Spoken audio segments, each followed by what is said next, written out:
Brookley Blossom. By Sylvester Sko Fourroux. Part 1, The Arrival. The summer heat of 1942 hung over Mobile, Alabama like a wet wool blanket, thick and suffocating. Sylvester Forou pressed his face against the window of the troop train as it rumbled through the outskirts of the city, watching the landscape transform from the familiar cypress swamps of Louisiana into something both foreign and strangely familiar. The air here tasted different, salter, heavier with the promise of the Gulf just beyond the horizon. At 25, Sylvester had seen enough of Louisiana to last a lifetime, though he carried it with him in every syllable that rolled off his tongue. Gramercy had been his whole world, a small town on the Mississippi River where the Forou family had carved out their existence for generations, speaking a French that was neither quite Parisian nor quite anything else, a language that belonged only to them and the bayous that had shaped them. Forou. Sergeant Miller called from across the aisle. "You ready for this?" Sylvester turned from the window, offering a slight smile. "Ready as I'll ever be, I suppose. Brookley's brand new, you know. We're building this thing from the ground up. You ever work in a hospital before?" "Non," Sylvester replied, then caught himself. "No. But I'm the oldest of 5. I've stitched up my share of cuts, set a broken arm or two. My maman, she taught me what she knew from the old ways." Miller laughed. "Well, the Army Air Corps is gonna need more than old ways, but I suppose it's a start." The train lurched as it began to slow, and through the window, Sylvester caught his first real glimpse of Mobile. The city sprawled before him, larger than anything he'd known in Gramercy, alive with a frenetic energy that seemed to pulse through the very streets. Smokestacks rose like sentinels against the sky, belching dark clouds that merged with the summer haze. The port stretched along the waterfront, a maze of cranes and warehouses and ships, so many ships, their hulls gleaming in the afternoon sun.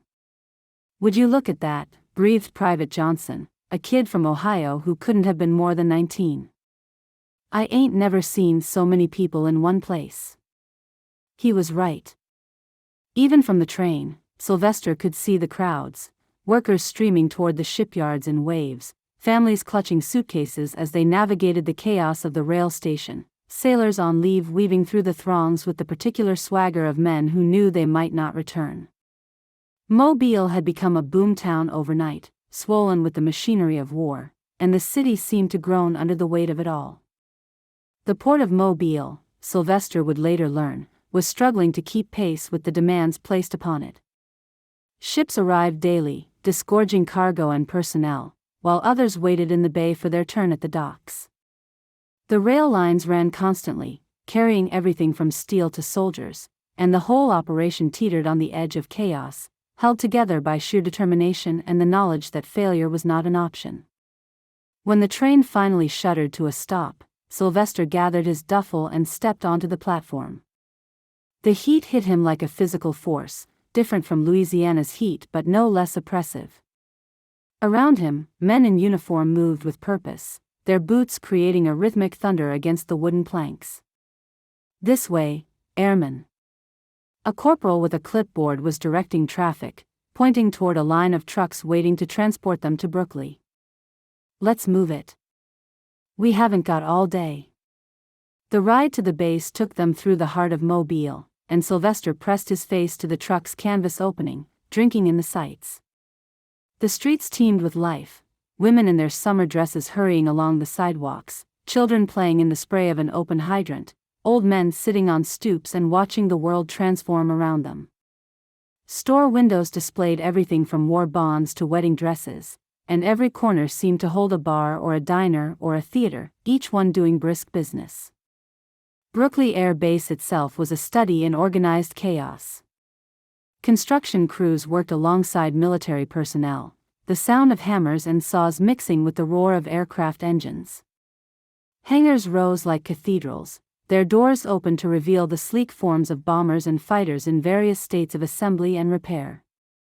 The base was new enough that some buildings still smelled of fresh paint and sawdust, while others were little more than foundations and dreams. Sylvester was assigned to the base hospital, a sprawling complex that was still finding its footing.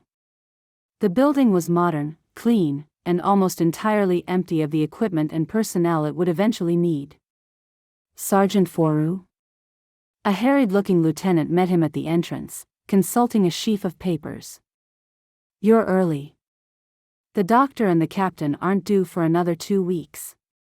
"Yes, sir," Sylvester replied, unsure what else to say. The lieutenant looked him up and down, then sighed. "You have any medical training?" "Some, sir. Basic field medicine. I've done minor procedures, stitches, setting bones, that sort of thing." "Good enough. We've got men coming in daily with everything from training injuries to God knows what else. Think you can handle it until the real medical staff arrives?"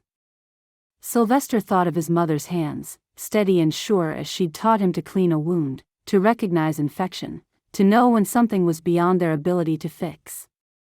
He thought of his sister Hazel's screams when she'd broken her wrist falling from the levee, and how he'd held her still while his father set the bone. He thought of the night he'd helped deliver Mrs. Thibodeau's baby when the midwife couldn't make it through the flood. "Yes, sir," he said. "I can handle it." Part 2, The Healer. The first 2 weeks at Brookley tested every skill Sylvester had ever learned and forced him to develop new ones on the fly. The hospital, understaffed and undersupplied, became his domain by default. Men came to him with boils that needed lancing, gashes that required stitching, sprains and strains and the occasional broken bone. He worked with what he had, drawing on his mother's teachings and his own instincts, and somehow, miraculously, no one died on his watch. The worst was the burns. A mechanic named Patterson had been working on an engine when it backfired, sending a gout of flame across his arms and chest. Sylvester had treated him with a mixture of standard army-issue burn ointment and a poultice his mother had taught him to make from aloe and honey. Patterson healed faster than anyone expected, and word spread. "You got magic hands, Sarge," Patterson told him one afternoon, flexing his scarred but functional fingers. "My ma would say you got the touch." Sylvester shook his head. "No magic. Just paying attention, that's all." But there was one case that haunted him, one that would come to define those early weeks. A young airman named Kowalski had come to him complaining of stomach pains. Sylvester had examined him, found nothing obvious, and sent him back to his barracks with instructions to rest and drink plenty of water. 2 days later, Kowalski collapsed during morning formation.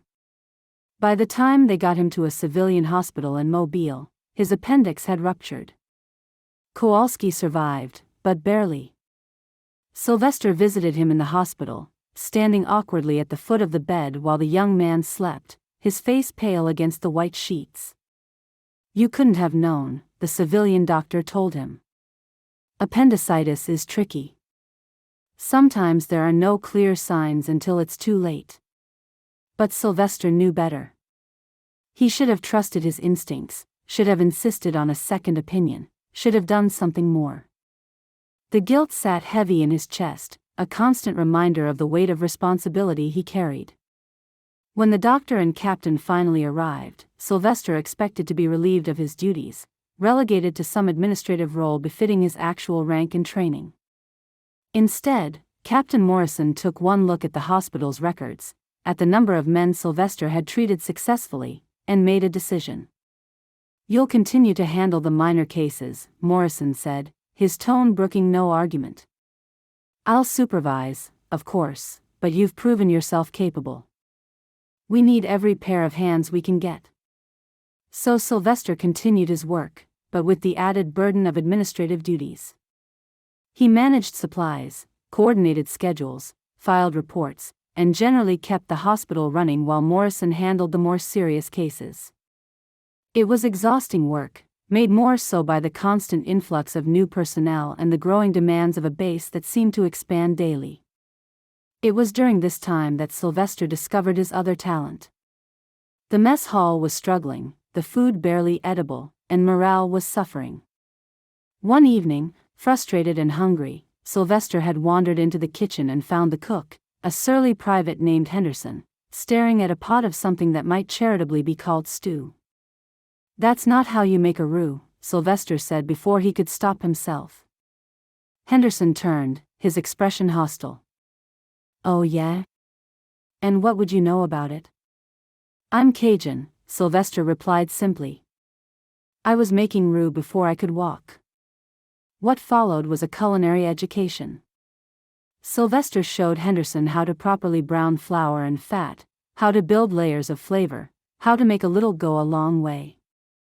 The stew that emerged from that pot was a revelation, rich, savory, and actually edible.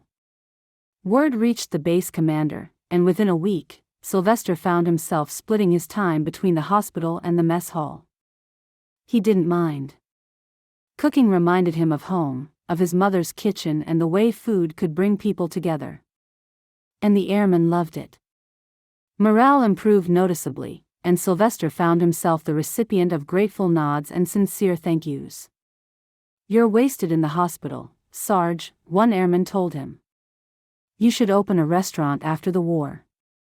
Sylvester smiled but said nothing. After the war seemed like a distant dream, something too fragile to speak aloud. Part 3, The Girl at the Theater. It was a Saturday in late June when Sylvester first walked the mile from the Washington Avenue gate into downtown Mobile. He'd been at Brookley for nearly a month, and the routine was beginning to wear on him.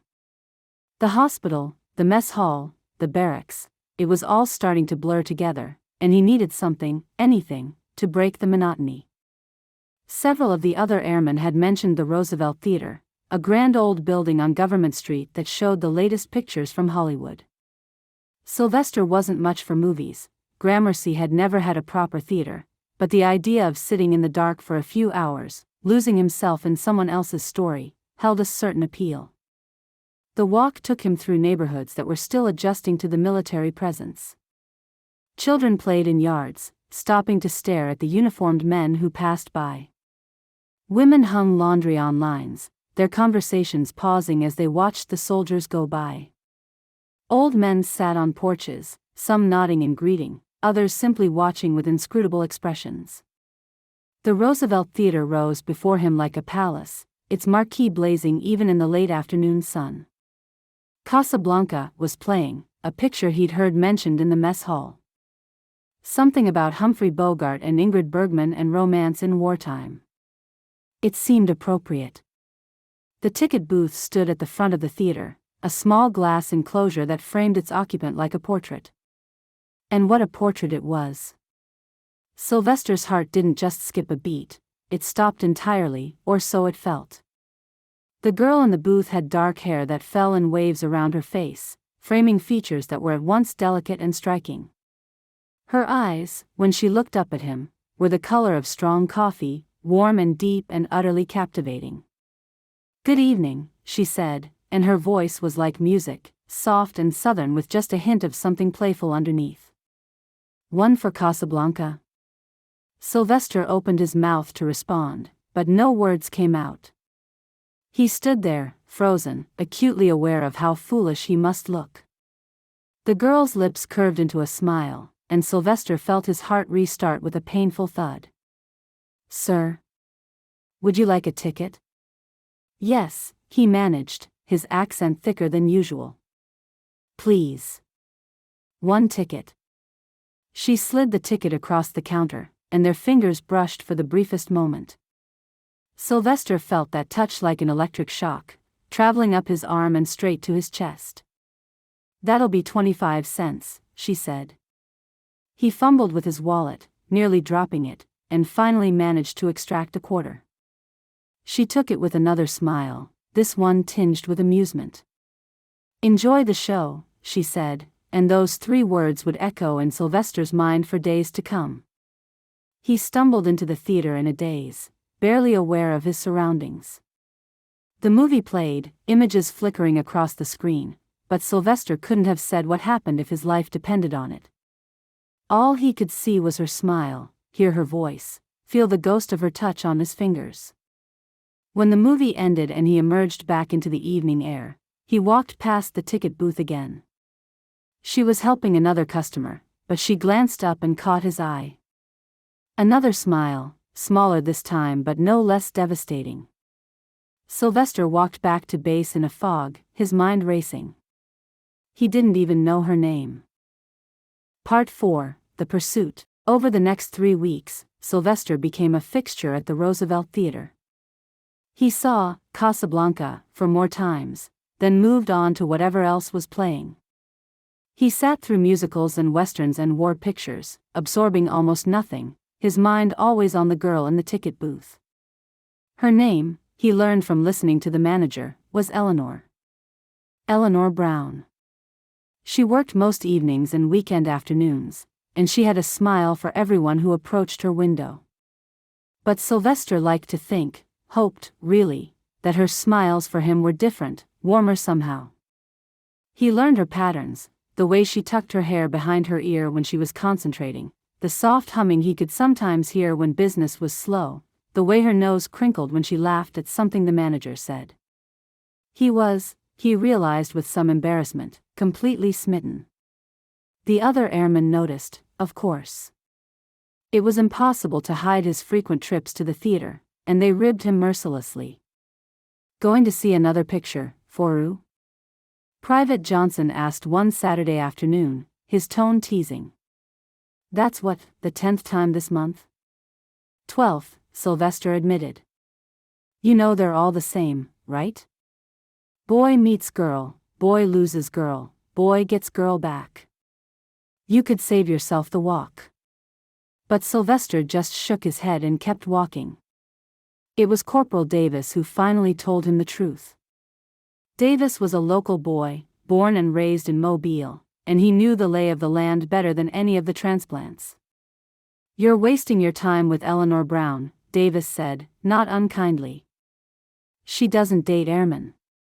Never has, never will. Half the base has tried, and she turns them all down flat." "Why?" Sylvester asked. Davis shrugged. "Who knows? Maybe her parents don't approve. Maybe she's got a sweetheart already. Maybe she just doesn't like military men. Point is, you're barking up the wrong tree." But Sylvester couldn't let it go. There was something about Eleanor, something beyond her beauty, that drew him in. The way she treated every customer with genuine kindness, the way she seemed to find joy in small things, the intelligence that sparkled in her eyes when she thought no one was watching. After a month of silent admiration, Sylvester finally worked up the courage to ask her out. It was a Tuesday evening, and the theater was quiet. He approached the booth with his heart hammering in his chest, his carefully rehearsed words suddenly feeling inadequate. "Good evening, Eleanor," he said, proud that his voice didn't shake. She looked up, and her face brightened with recognition. "Good evening. Back for another show?" "Actually, I was wondering." He took a deep breath. "Would you like to have dinner with me sometime? There's a nice restaurant on Dauphin Street, or we could just get coffee, or..." Her expression changed, the brightness fading into something that looked almost like pain. When she spoke, her voice was low and guttural, thick with emotion. "I can't. I just can't." The words hit Sylvester like a physical blow. "Oh. I understand." But he didn't understand. Not really. He walked away from the theater that night feeling hollowed out, confused and hurt in equal measure. Part 5, The Truth. For a week, Sylvester stayed away from the Roosevelt Theater. He threw himself into his work at the hospital and the mess hall, trying to lose himself in routine.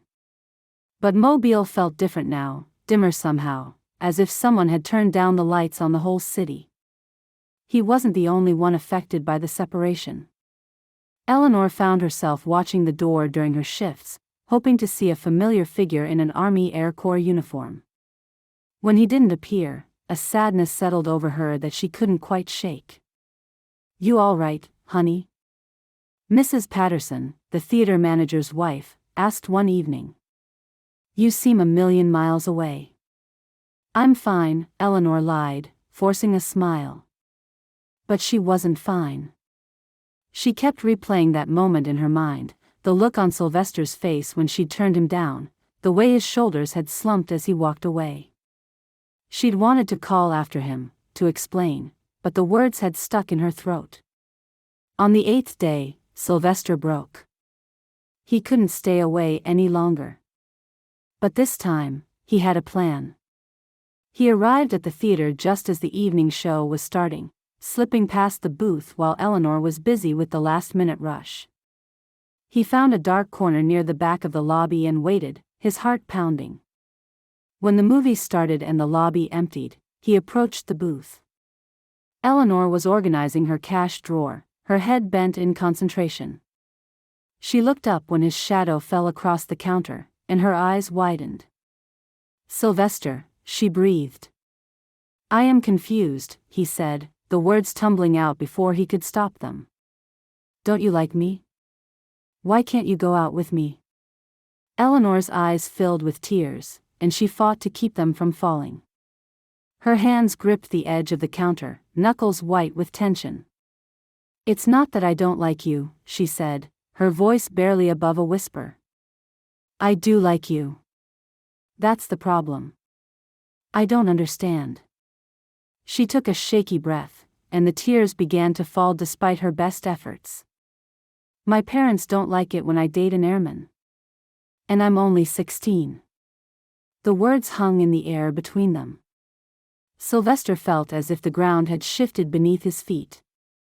16, he repeated, his mind struggling to process this information.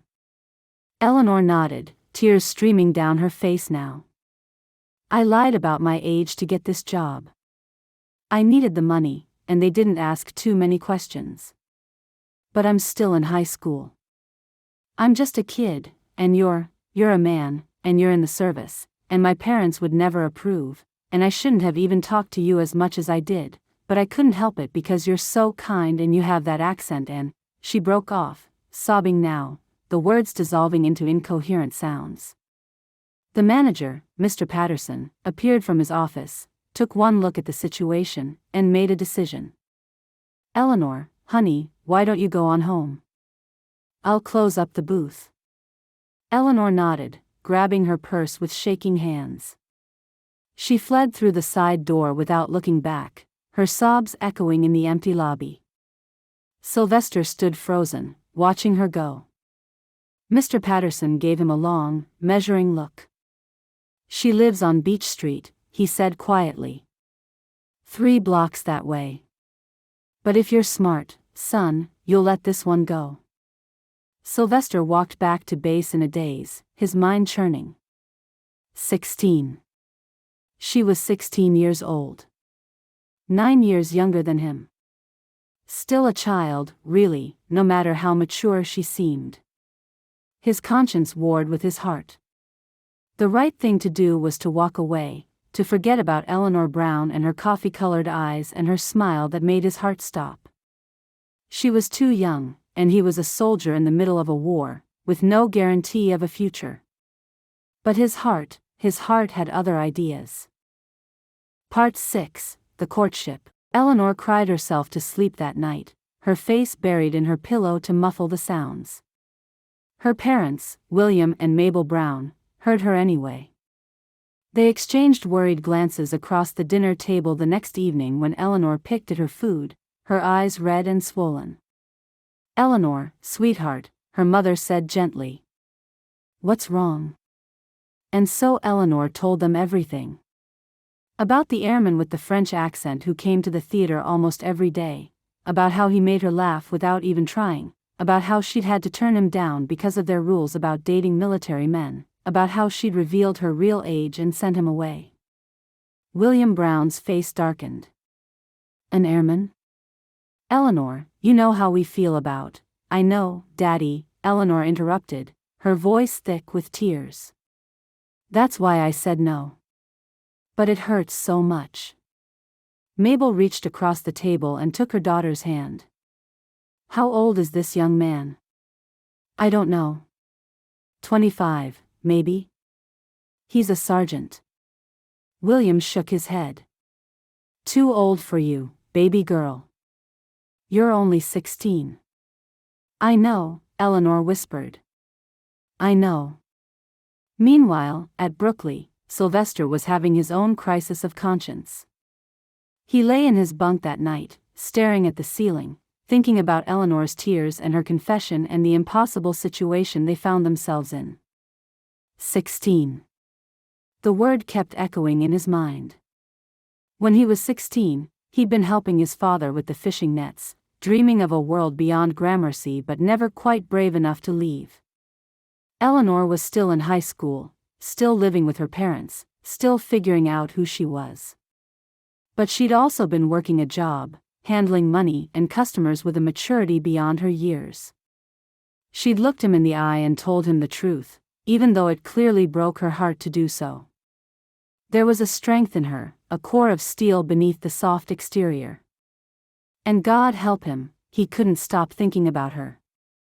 3 days later, Sylvester found himself walking down Beach Street, his heart in his throat. The houses here were modest but well kept, with neat yards and front porches where families gathered in the evening to escape the heat. He found the brown house easily enough. Eleanor had mentioned it was the one with the blue shutters and the magnolia tree in the front yard. He stood on the sidewalk for a long moment, gathering his courage. Then he walked up the front steps and knocked on the door. William Brown answered, his expression wary.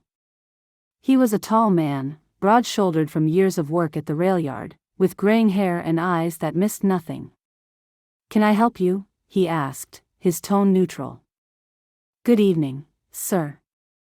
My name is Sylvester Forou. I'm a sergeant at Brookley Air Base. I was wondering if I might speak with you and your wife about your daughter Eleanor." William's eyes narrowed. "You're the airman?" "Yes, sir." For a long moment, William just stared at him. Then he stepped back and opened the door wider. "You might as well come in." The brown living room was small but comfortable, with a worn sofa and chairs arranged around a radio. Mabel Brown sat in one of the chairs, her hands folded in her lap, her expression guarded. Eleanor was nowhere to be seen, though Sylvester could hear movement from somewhere deeper in the house. "Sit down," William said, gesturing to the sofa. Sylvester sat, acutely aware of how out of place he must look in his uniform, in this civilian home with its family photographs and doilies and the faint smell of dinner still lingering in the air. "Mr. and Mrs. Brown," he began, "I want to be honest with you. I've developed feelings for your daughter. I didn't know she was only 16 when I first started visiting the theater, but now that I do know, I understand your concerns. I'm not here to ask permission to date her. I know that would be inappropriate given our age difference and the circumstances." "Then why are you here?" Mabel asked, her voice soft but firm. Sylvester took a deep breath. "I was hoping I might be allowed to walk her home from work sometimes. Just to make sure she gets home safely. The streets can be dangerous at night with all the sailors and soldiers in town. I wouldn't ask for anything more than that. Just the chance to see her safely home." William and Mabel exchanged a long look, one of those wordless conversations that only couples married for decades can have. "You're 25? William asked. "Yes, sir." "And you're in the Army Air Corps? You could be shipped out at any time." "Yes, sir." "That's true. What are your intentions toward our daughter?" Sylvester met William's gaze steadily. "Honestly, sir, I don't know. I know she's too young for anything serious right now. But I also know that I've never felt this way about anyone before. I just want the chance to know her better, to let her know me. If that's all it ever is, then that's all it ever is. But I'd regret it for the rest of my life if I didn't at least try." Mabel spoke up. "Tell us about yourself, Sergeant Forou. Where are you from?" And so Sylvester told them about Gramercy, about growing up on the Mississippi River, about his family and the life he'd left behind. He told them about his work at the hospital and the mess hall, about the responsibility he carried and the men he served with. He spoke in his accented English, his hands moving as he talked, painting pictures with his words. He told them about sliding down the levees as a child, about fishing with his father in the early morning mist, about his mother's cooking and his siblings' laughter.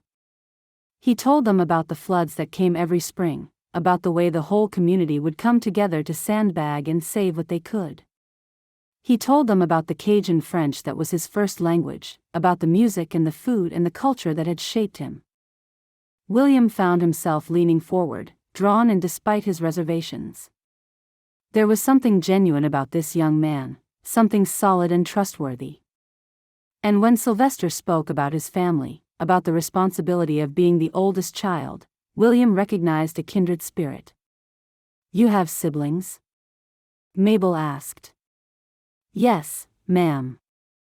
2 sisters, Hazel and Florence, and 2 brothers, Nathan and William. I'm the oldest, so I helped raise them, especially after my father got sick a few years back. He's better now, but for a while there, I was the man of the house." "That's a lot of responsibility for a young man," Mabel observed. "Yes, ma'am. But it taught me a lot. How to cook, how to take care of people, how to put others' needs before my own. I think it made me a better person." There was a sound from the hallway, and Eleanor appeared in the doorway. She'd clearly been listening, her eyes wide and shining with unshed tears. "Eleanor," her father said, his tone gentle. "Come sit down." She perched on the arm of her mother's chair, her hands clasped tightly in her lap. She didn't look at Sylvester, but he could see the rapid rise and fall of her chest, the way her fingers trembled slightly. William was quiet for a long moment, thinking. Then he made a decision. "All right, Sergeant Forou. You can walk Eleanor home from work. But that's all. No dates, no being alone together beyond that walk. And if we find out you've been anything less than a gentleman, you'll answer to me. Understood?" Sylvester felt his heart leap. "Yes, sir. Absolutely. Thank you, sir." Eleanor's head snapped up, her eyes meeting Sylvester's for the first time since she'd entered the room. The smile that spread across her face was like the sun breaking. Part 7, The Walk Home. The first time Sylvester walked Eleanor home from the theater, they barely spoke. The silence between them was charged with possibility and nervousness in equal measure. Eleanor kept her hands clasped in front of her, acutely aware of Sylvester's presence beside her, the way his stride shortened to match her smaller steps. "Thank you," she said finally, as they turned onto Beach Street. "For talking to my parents. That was brave." Sylvester smiled. "I was terrified. Your father is an intimidating man. He's a teddy bear, really. But he worries about me. As he should. Your precious cargo." Eleanor felt her cheeks heat at the compliment. They walked a few more steps in silence. "Tell me about school," Sylvester said. "Your father mentioned you go to Barton Academy?" And just like that, the floodgates opened. Eleanor told him about her classes, about her favorite teacher Mrs. Henderson who taught English literature, about her best friend Mary who wanted to be a nurse, about the school play they were planning for the fall. She talked about her dreams of maybe going to college someday, though she wasn't sure what she'd study, and about how strange it felt to be thinking about the future when the whole world seemed to be at war. Sylvester listened, asking questions, genuinely interested in every detail. When they reached her house, he stopped at the bottom of the porch steps. "Thank you for letting me walk you home," he said. "Thank you for wanting to," Eleanor replied. The next night, they talked about his family. Eleanor was fascinated by the idea of growing up with so many siblings, being an only child herself. "What's it like?" she asked. "Having brothers and sisters?" Sylvester laughed. "Loud. Chaotic. Wonderful. Hazel, she's the next oldest after me, and she's always been the responsible one. Keeps everyone in line. Florence is the dreamer, always has her nose in a book. Nathan and William are twins, and they're terrors. Always getting into trouble, always making everyone laugh. Do you miss them? Every day. But I write to them when I can. Hazel writes back the most. She tells me all the gossip from home, keeps me updated on everyone. What do they think about you being in the service? Sylvester was quiet for a moment. They're proud, I think. But also scared. We all know what's happening overseas. We all know that eventually, I might be sent somewhere dangerous. Eleanor felt a chill despite the warm evening air. She hadn't let herself think too much about that possibility, about the fact that Sylvester might one day be sent away to fight. Let's not talk about that, she said softly. Not tonight. Dacard, Sylvester agreed. Okay. As the weeks passed, their walks became the highlight of both their days. They talked about everything and nothing, books and movies and music, dreams and fears and hopes. Sylvester told her about Cajun culture, teaching her phrases in French, laughing when she mangled the pronunciation. Eleanor told him about Mobile, about the city's history and the changes the war had brought. One evening, as they walked, Eleanor asked him about his work at the hospital. Is it hard? She asked. Taking care of people who are hurt? Sylvester considered the question. Sometimes. The worst is when you can't help them, when there's nothing you can do but make them comfortable. But mostly, it's rewarding. Knowing that you've made a difference, that you've eased someone's pain or helped them heal, there's nothing quite like it. You're good at it, aren't you? Taking care of people. I try to be. My maman always said that healing is as much about the heart as it is about the hands. You have to care about the person, not just the injury. Eleanor smiled. Your mother sounds wonderful. She is. You'd like her. She's strong and kind and doesn't take any nonsense from anyone. She sounds like my mother. They had reached Eleanor's house, and as had become their custom, they stood at the bottom of the porch steps, reluctant to say goodnight. Eleanor, Sylvester said, his voice soft. I want you to know that I'm not trying to rush anything. I know you're young, and I know the situation is complicated. But I want you to know that I care about you. Very much. Eleanor felt tears prick her eyes. I care about you too, Sylvester. More than I probably should. There's no should when it comes to feelings, he said gently. They just are. From the porch, William Brown watched through the window, his wife beside him. He saw the way his daughter looked at the young sergeant, the way her whole face lit up when she smiled at him. He saw the respectful distance Sylvester maintained, the way he never tried to touch her beyond the occasional steadying hand at her elbow. He's a good man, Mabel said quietly. William sighed. I know. That's what worries me. Why? Because she's falling in love with him, and he's falling in love with her, and there's a war on. Nothing good can come of that. Mabel squeezed her husband's hand. Maybe. Or maybe something very good can come of it. We can't protect her from everything, William. Sometimes we just have to trust that we've raised her well enough to make good choices. On the porch, Eleanor and Sylvester said their goodnights. As Eleanor climbed the steps, she turned back to look at him one more time. He was still standing there, watching her, and the expression on his face made her heart ache with a sweetness she'd. Part 8, The Crash. It happened on a Tuesday afternoon in late June. Sylvester was in the hospital, updating patient records, when he heard the sound, a roar of engines that suddenly cut off, followed by a sickening crunch of metal and the whoosh of igniting fuel. He was running before his conscious mind had fully processed what was happening. Other men were running too, all converging on the airfield where a column of black smoke was rising into the sky. The B-17 had been attempting a landing when something went wrong. Maybe it was mechanical failure, maybe pilot error. Sylvester would never know for sure. What he did know was that the bomber had come down hard, skidding across the tarmac and breaking apart, and now it was burning. The first ambulance arrived just as Sylvester reached the crash site. Men were already pulling bodies from the wreckage, some moving, some horribly still. The smell hit him like a wall, burning fuel and rubber and something else, something sweet and terrible that he recognized as burning flesh. Forou. Captain Morrison was suddenly beside him, his face grim.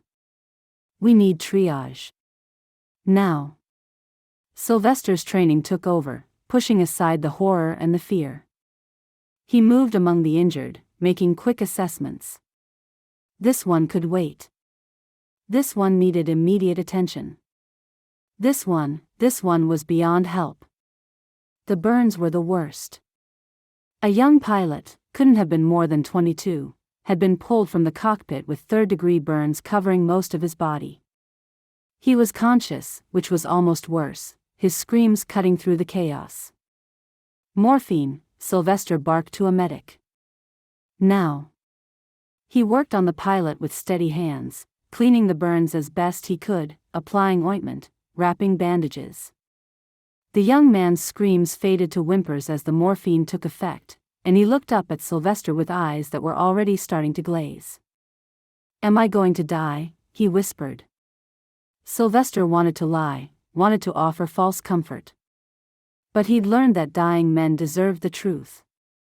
I don't know, he said honestly. But I'm going to do everything I can to make sure you don't. The pilot nodded, seeming to accept this. Tell my mother, tell her I wasn't scared. You can tell her yourself, Sylvester said firmly. You're going to make it through this.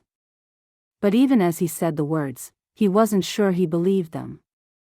The next few hours were a blur of blood and pain and desperate attempts to save lives. Some they saved. Others they lost.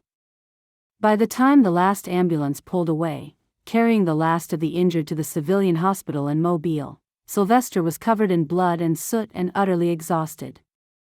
He stood in the hospital, staring at his hands, and felt the weight of it all crash down on him. The pilot with the burns had died en route to the civilian hospital. 3 others had died at the scene. 5 more were in critical condition. You did good work today, Sergeant, Captain Morrison said, appearing at his elbow. You saved lives. Not enough, Sylvester replied, his voice hollow. Never enough. But that's not on you. That's on the war. Sylvester nodded, but the words felt empty. He thought of the pilot's last words, the request to tell his mother he wasn't scared. He thought of the letter he'd have to help write, the official notification that would shatter a family back home. That evening, when he walked to the Roosevelt Theater to meet Eleanor, he was still in a daze. She took one look at his face and knew something was wrong. What happened? She asked, her voice full of concern. There was a crash, he said simply. AB-17. We lost 4 men. Eleanor's hand flew to her mouth. Oh, Sylvester. I'm so sorry. They walked in silence for a while, Eleanor's presence a comfort even without words. Finally, she spoke. Can I ask you something? Of course. How do you do it? How do you deal with seeing people hurt and dying and not let it destroy you? Sylvester was quiet for a long moment, thinking. I don't know that I do deal with it, not really. I try to focus on the ones I can help. On the difference I can make. And I try to remember that every life I save is someone's son or brother or husband. That matters. It has to matter, or else what's the point of any of this? Eleanor slipped her hand into his, a gesture so natural and yet so significant that they both froze for a moment. Then Sylvester's fingers closed around hers, and they continued walking, hand in hand. When they reached her house, Eleanor didn't immediately go inside. Instead, she turned to face him, still holding his hand. "You're a good man, Sylvester Forou," she said softly. "Don't ever forget that." "I'll try not to," he replied. From the porch, William Brown watched them through the window. He saw his daughter holding the sergeant's hand, saw the way they looked at each other, and he felt his resistance crumbling. Mabel was right. This was a good man, and Eleanor was falling in love with him. Maybe it was time to stop fighting it. Part 9, The Education. As summer deepened and the heat became almost unbearable, Sylvester and Eleanor's relationship continued to grow. They still kept to the rules, no dates, just the walks home from work, but within those boundaries, they built something real and lasting. Eleanor, for all her maturity in some areas, was still naive about many things. She'd grown up sheltered, protected by parents who loved her but perhaps shielded her too much from the realities of the world. Sylvester found himself becoming her teacher, gently guiding her understanding of things she'd never encountered. One evening, as they walked, Eleanor mentioned something she'd overheard at the theater, two sailors talking about a woman they'd met at a bar on Dauphin Street. "They said she was a working girl," Eleanor said, her brow furrowed. "I didn't understand what they meant. Does she work at a factory or something?" Sylvester felt his face heat. No. That's a euphemism, Cher. It means she's a prostitute." Eleanor's eyes widened. Oh. I didn't. I mean, I've heard of that, but I didn't know that's what they called them. There's a lot of that in Mobile right now, Sylvester said carefully. With all the servicemen coming through, there are women who take advantage of that. It's not something you need to worry about, but it's good to be aware. The world isn't always as safe as we'd like it to be. Eleanor was quiet for a moment, processing this. Is that why my parents didn't want me dating airmen? Because they thought I might become one of those women? No, Cher. I think they were worried about you getting hurt. Servicemen come and go. We're here today and might be shipped out tomorrow. That's hard on the people we leave behind. But you're still here, Eleanor said softly. For now. But that could change at any time. Another evening, they were discussing the war itself, and Eleanor admitted she didn't really understand what was happening in Europe and the Pacific.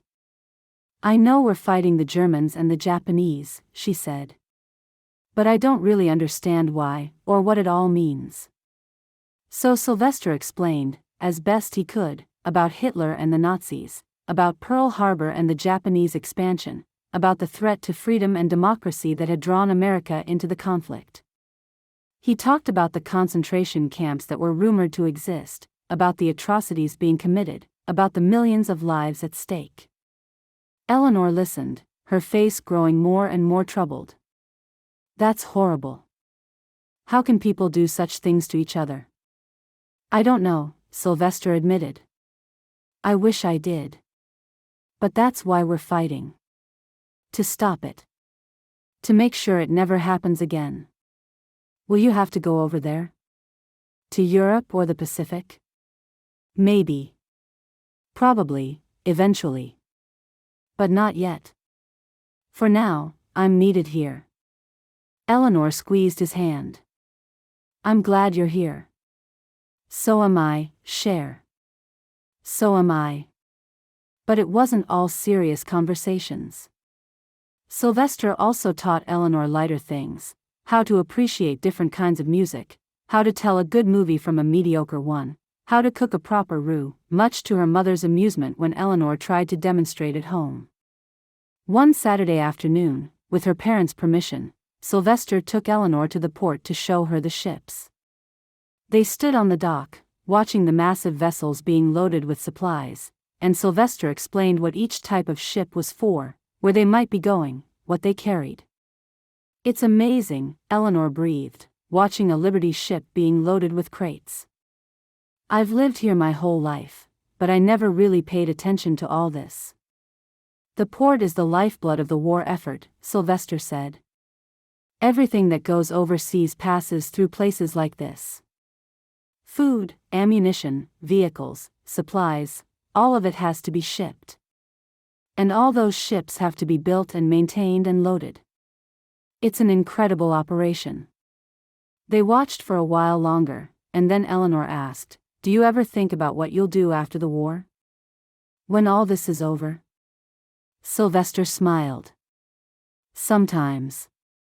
I think I'd like to open a restaurant, maybe. Use all those cooking skills I've been developing. What about you? What do you want to do?" Eleanor bit her lip, thinking. "I don't know. I used to think I wanted to be a teacher, but now I'm not sure. The war has changed everything. It's hard to plan for a future that feels so uncertain." "The future is always uncertain," Sylvester said gently. "War or no war. But that doesn't mean we shouldn't dream." "What do you dream about?" Eleanor asked, looking up at him. Sylvester met her gaze, and for a moment, he let her see everything he felt, the love, the hope, the fear, the longing. "Right now? I dream about a world where we can be together without worrying about age differences or wars or what other people think. I dream about a future where I can wake up every morning and see your face. I dream about building a life with you." Eleanor's breath caught. "Sylvester. I know," he said quickly. "I know you're young, and I know we can't rush this. But you asked what I dream about, and that's the truth. You're what I dream about, Eleanor Brown." Tears spilled down Eleanor's cheeks, but she was smiling. "You're what I dream about too." Part 10, The Porch Swing. As July arrived, bringing with it heat that seemed to shimmer off the pavement in visible waves, the Browns made a decision. William and Mabel had watched Sylvester and Eleanor together for weeks now, had seen the genuine affection and respect between them, and they'd come to trust the young sergeant. "He can come sit on the porch with you," William told Eleanor one evening. "In the evenings, after he walks you home. But the door stays open, and we'll be right inside." Eleanor threw her arms around her father's neck. "Thank you, Daddy. Thank you." So began a new phase of their courtship. After walking Eleanor home from the theater, Sylvester would join her on the porch swing, and they'd sit together in the warm evening air, talking and laughing and simply enjoying each other's company. Mabel would bring them lemonade, and William would sit in his chair just inside the door, ostensibly reading the newspaper but actually keeping a watchful eye on the young couple. But as the days passed, even William had to admit that Sylvester was a perfect gentleman. They'd sit close together on the swing, Eleanor's hand in Sylvester's, and talk about everything under the sun. Sometimes they'd fall into comfortable silences, just enjoying the peace of the evening and the pleasure of being together. One evening in mid-July, as the sun was setting and painting the sky in shades of orange and pink, Eleanor rested her head on Sylvester's shoulder. "Tell me more about Louisiana," she said. "About your home." Sylvester smiled, his free hand gently stroking her hair. "What do you want to know?"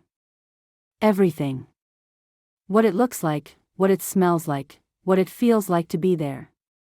So Sylvester painted a picture with his words. He told her about the way the morning mist rose off the Mississippi River, thick and white and mysterious. He told her about the smell of his mother's kitchen, coffee and beignets and spices he couldn't even name. He told her about the sound of Cajun French being spoken on the streets, musical and rapid and full of life. He told her about the levees, those massive earthen walls that held back the river, and how he and his siblings would slide down them on pieces of cardboard, shrieking with laughter. He told her about fishing with his father in the early morning, the water so still it looked like glass, and the way the fish would jump, silver flashes in the dawn light. He told her about the floods, too, the scary ones that came every few years, when the river would rise and threaten to swallow everything.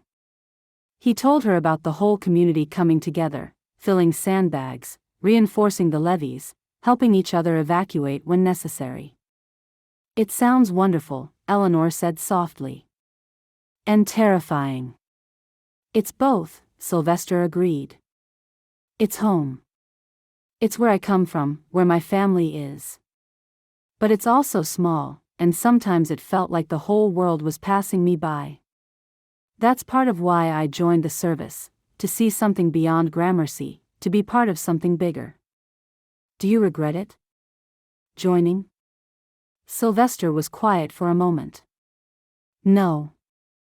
If I hadn't joined, I never would have come to Mobile. I never would have met you." Eleanor lifted her head to look at him, and the expression on her face made Sylvester's heart ache. She was so beautiful, so young, so full of hope and trust and love. "I'm glad you came to Mobile," she whispered. "So am I, Cher. So am I." It was on one of these evenings, as they sat on the porch swing with the fireflies beginning to emerge and the sound of crickets filling the air, that Sylvester made his move. They'd been talking about a movie Eleanor had seen, something silly and romantic that had made her laugh. She was animated, her hands moving as she described a particularly funny scene, and Sylvester found himself mesmerized by the way her eyes sparkled, the way her whole face lit up with joy. Without thinking, without planning, he leaned in and kissed her.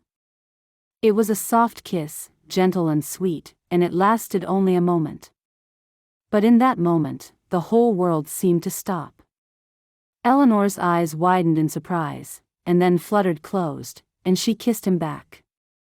From inside the house, William Brown looked up from his newspaper, his mouth opening to object. But Mabel was there, her finger pressed to her lips, shaking her head no. "Let them have this," she whispered. "They deserve this moment." William wanted to argue, wanted to storm out onto the porch and remind the young sergeant of the rules. But he looked at his wife's face, saw the understanding there, and he subsided. Mabel was right. They deserved this moment. When Sylvester and Eleanor finally broke apart, they were both breathless. Eleanor's cheeks were flushed, her eyes bright, and Sylvester felt as if his heart might burst from his chest. "I'm sorry," he said, though he didn't sound sorry at all. "I shouldn't have." "Don't apologize," Eleanor interrupted. "Please don't apologize." They sat in silence for a moment, hands clasped, both trying to process what had just happened. "I love you," Sylvester said suddenly. "I know I shouldn't, I know it's too soon and you're too young and everything is complicated, but I love you, Eleanor Brown. I love you with everything I am." Eleanor felt tears spring to her eyes. "I love you too, Sylvester. I've loved you since the first time you walked up to my ticket booth and couldn't even speak because you were so nervous." They kissed again, longer this time, and when they finally pulled apart, they were both smiling. Inside the house, Mabel squeezed her husband's hand. "Our baby is growing up." William sighed. "I know. I just wish she didn't have to grow up quite so fast." "The war is making everyone grow up fast," Mabel said softly. "At least she's found someone good to grow up with." Part 11, The Decision. The next few weeks passed in a blur of happiness. Sylvester and Eleanor were inseparable, within the bounds of propriety. They still kept to the rules. Eleanor's parents were permissive, but not that permissive, but the kisses on the porch swing became a regular occurrence, something they both looked forward to with an anticipation that was almost painful. But beneath the happiness, there was a growing awareness that their situation couldn't continue indefinitely. Eleanor would turn 17 in August, but she was still in high school, still living at home, still technically a child in the eyes of the law. And Sylvester, at 25, was acutely aware of the impropriety of their relationship, no matter how much he loved her. It was William Brown who finally broached the subject. One evening in late June, he asked Sylvester to stay after Eleanor had gone inside. "Sit down," "Son," William said, gesturing to the porch swing. "We need to talk." Sylvester sat, his heart pounding. This was it. William was going to tell him to stay away from Eleanor, to end this before it went any further. But William surprised him. "I've been watching you with my daughter," he said, his voice measured. "And I've seen the way you treat her, the way you respect her. I've seen the way she lights up when she's with you, the way you make her happy. And I've come to a decision." Sylvester waited, barely breathing. "I'm going to give you my blessing," William continued. "If you want to marry Eleanor, if she wants to marry you, I'll sign the papers. She's underage, so she needs parental consent, but you'll have it." Sylvester felt as if the ground had shifted beneath him. "Sir, I don't know what to say." "Say you'll take care of her. Say you'll love her and protect her and be the man I think you are." "I will," Sylvester said fervently. "I swear to you, I will." William nodded. "Then you have my blessing. Talk to Eleanor. See what she wants. But know that whatever you two decide, Mabel and I will support you." That night, Sylvester barely slept. He lay in his bunk, staring at the ceiling, thinking about William's words. Marriage. The idea was both thrilling and terrifying. He loved Eleanor, there was no question about that. But was he ready to be a husband? Was she ready to be a wife? The next evening, as they sat on the porch swing, Sylvester took Eleanor's hand. "I need to talk to you about something," he said. Eleanor's face grew serious. "What is it?" "Your father gave me his blessing to marry you, if that's what we both want." Eleanor's eyes widened. "He did?" "He did. But Eleanor, I need you to really think about this. You're so young. You have your whole life ahead of you. If we get married now, you'll be a military wife, which means uncertainty and moving around and long separations. You'll miss out on so much, college, maybe, or just the freedom to figure out who you are without being tied to someone else." Eleanor was quiet for a long moment, thinking. When she finally spoke, her voice was steady and sure. "I know I'm young," she said. "And I know there's a lot I haven't experienced yet. But I also know that I love you, Sylvester Forou. I know that when I'm with you, I feel more like myself than I ever have before. I know that the idea of you being shipped overseas without me being your wife, without having that connection, terrifies me." She paused, taking a breath. "I'm not naive. I know marriage is hard work. I know there will be challenges. But I also know that I want to face those challenges with you. I want to build a life with you. So yes, if you're asking me to marry you, my answer is yes." Sylvester felt tears prick his eyes. "You're sure?" "I've never been more sure of anything in my life." They kissed then, a kiss that was different from all the others, deeper, more meaningful, full of promise and commitment and love. When they finally pulled apart, Sylvester was smiling. "We should probably tell your parents." Eleanor laughed. "I think they already know." And indeed, when they went inside, William and Mabel were waiting, their faces a mixture of happiness and sadness. "So?" Mabel asked. "We're getting married," Eleanor said, her voice ringing with joy. Mabel pulled her daughter into a hug, tears streaming down her face. "Oh, baby. I'm so happy for you. And so scared." "I know, Mama. But it's going to be okay. We're going to be okay." William shook Sylvester's hand, his grip firm. "You take care of her, you hear me?" "I will, sir. I promise." Part 12, The Wedding. The next few days were a whirlwind of planning and preparation. They decided on a simple ceremony at the Brookley Air Base Chapel, with just family and a few close friends in attendance. The date was set for July 5, just over a week away. Eleanor's mother helped her find a dress, nothing fancy, just a simple white dress from a shop on Dauphin Street, but Eleanor thought it was the most beautiful thing she'd ever seen. Sylvester borrowed a dress uniform from a friend, making sure every button was polished and every crease was sharp. The paperwork was more complicated. Because Eleanor was only 16, they needed her parents' written consent. William and Mabel signed the forms without hesitation, though Mabel cried as she did so. "I always thought I'd have more time," she said to Eleanor one evening as they sat together in Eleanor's room.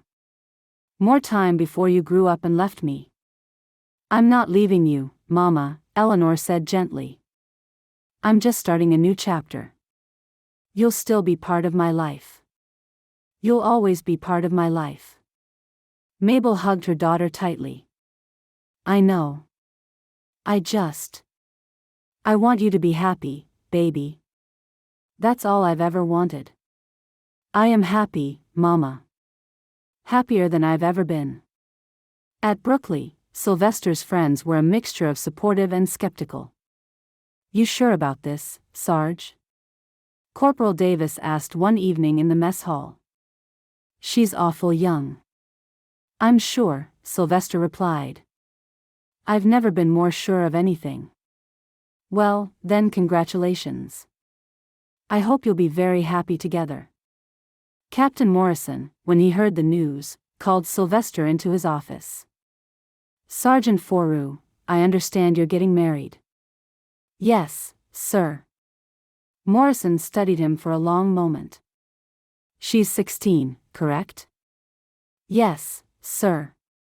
Her parents have given their consent." "I'm not questioning the legality of it, Sergeant. I'm questioning the wisdom. You're a good man and a good soldier, but marriage is a serious commitment, especially in wartime. Are you prepared for what that means?" Sylvester met his gaze steadily. "I am, sir. I love her, and I want to spend my life with her. However long that life may be." Morrison nodded slowly. "All right then. You have my blessing as well. And Sergeant? I hope you have many long, happy years together." "Thank you, sir." The night before the wedding, Sylvester couldn't sleep. He lay in his bunk, thinking about the enormity of what he was about to do. Tomorrow, he would become a husband. Tomorrow, Eleanor would become his wife. Tomorrow, their lives would change forever. He thought about his family back in Gramercy, wished they could be here to see this. He'd written to them, of course, told them about Eleanor and the wedding, but there hadn't been time for them to make the trip. His mother had written back, her letter full of joy and advice and blessings.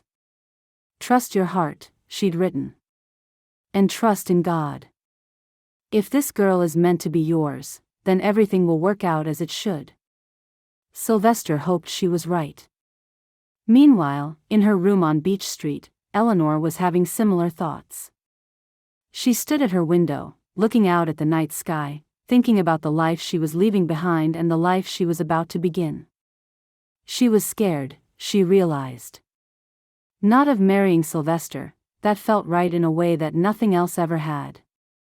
But scared of the unknown, of the war, of the possibility that she might lose him before they'd even really begun. "Please," she whispered to the stars. "Please let us have time. Please let us have a life." Part 13, July 5, 1942. The morning of July 5 dawned clear and hot, the sun already blazing by the time Eleanor woke. She lay in bed for a moment, letting the reality of the day wash over her. Today, she would become Mrs. Sylvester Forou. Her mother knocked softly on the door. "Eleanor? Are you awake?" "Yes, Mama." "Come in." Mabel entered, carrying a tray with breakfast, toast and eggs and coffee. "I thought you might want to eat something before we start getting ready." Eleanor sat up, accepting the tray. "Thank you, Mama." They ate together in comfortable silence, and then Mabel helped Eleanor bathe and dress. The white dress fit perfectly, and when Eleanor looked at herself in the mirror, she barely recognized the woman staring back at her. She looked older, more mature, ready for the step she was about to take. "You're beautiful," Mabel said, tears in her eyes. "My beautiful baby girl. Don't cry, Mama. You'll make me cry, and then my face will be all red and puffy." Mabel laughed through her tears. "You're right. No crying. Not yet, anyway." At Brookley, Sylvester was going through his own preparations. His friends helped him with his uniform, making sure everything was perfect. "You clean up pretty good, Sarge," Private Johnson said, grinning.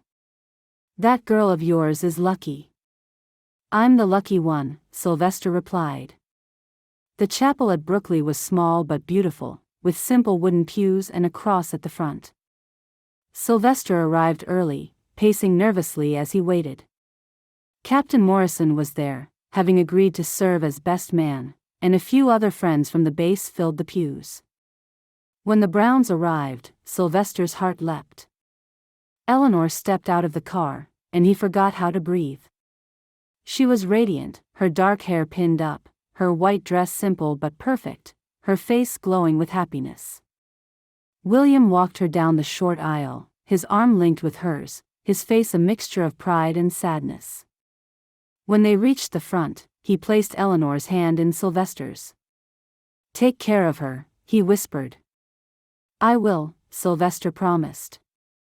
The chaplain, a kind-faced man named Father O'Brien, smiled at them both.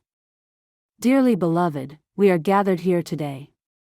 The ceremony was short and sweet. They exchanged vows, their voices steady despite their nerves. Sylvester slipped a simple gold band onto Eleanor's finger. He'd bought it with money he'd been saving, and it fit perfectly. "I now pronounce you husband and wife," Father O'Brien said. "You may kiss your bride." And Sylvester did, pulling Eleanor close and kissing her with all the love and hope and promise he felt. The small congregation applauded, and when they finally broke apart, both were smiling through tears. They signed the marriage certificate, making it official, and then they were walking back down the aisle, hand in hand, husband and wife. Outside the chapel, their friends and family congratulated them. Mabel hugged Eleanor tightly, crying openly now, while William shook Sylvester's hand and pulled him into a brief, fierce embrace. "Welcome to the family, son," he said. There was a small reception in the base mess hall. Sylvester had cooked the food himself, with help from some of the other men. There was gumbo and jambalaya, cornbread and beignets, all the foods of his Louisiana home. Eleanor tasted everything, delighting in the flavors, and Sylvester felt a surge of pride watching her enjoy the food he'd made. They cut a simple cake, fed each other bites while their friends cheered, and danced to music from a radio someone had brought. Sylvester held Eleanor close, swaying to the music, and whispered in her ear. "Je t'aime, ma chère femme. I love you, my dear wife." "I love you too," Eleanor whispered back. As the sun began to set, they said their goodbyes. Sylvester had managed to secure a weekend pass, and they were going to spend their wedding night in a small hotel in Mobile. It wasn't much, just a clean room with a bed and a window overlooking the street, but to them, it was perfect. That night, as they lay together in the darkness, Eleanor's head on Sylvester's chest, listening to the steady beat of his heart, she felt a peace she'd never known before. "Are you happy?" Sylvester asked softly. "So happy," Eleanor replied. "Are you?" "Happier than I ever thought possible."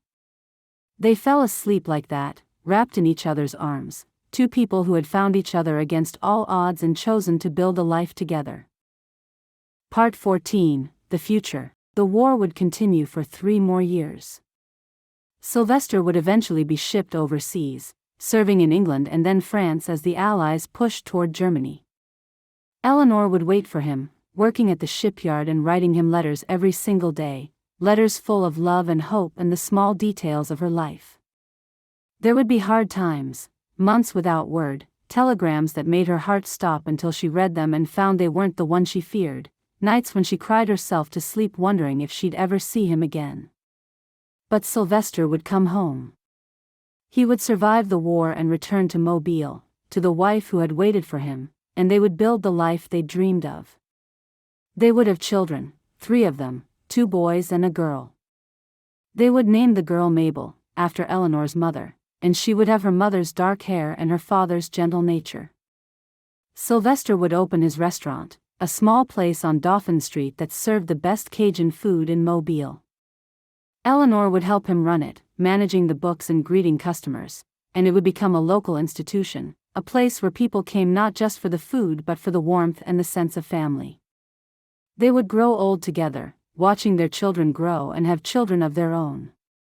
They would sit on their porch swing, the same one from Eleanor's parents' house, which they'd inherited when William and Mabel passed, and talk about the old days, about the war and the theater and the first time they'd met.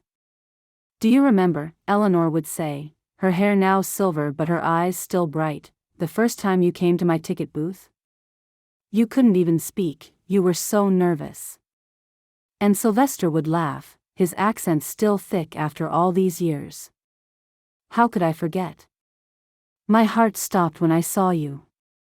It's never quite started beating normally again." "Good," Eleanor would say, taking his hand. "I like keeping you off balance." They would have 63 years together, 63 years of love and laughter and the occasional argument, 63 years of building a life and a family and a legacy. And when Sylvester finally passed, peacefully in his sleep at the age of 88, Eleanor would hold his hand and whisper the same words he'd said to her on their wedding night. J.E.T. I hoped you liked the story of Sylvester and Eleanor. Be sure to like and subscribe to this channel for more stories by Sylvester Sko Fourroux.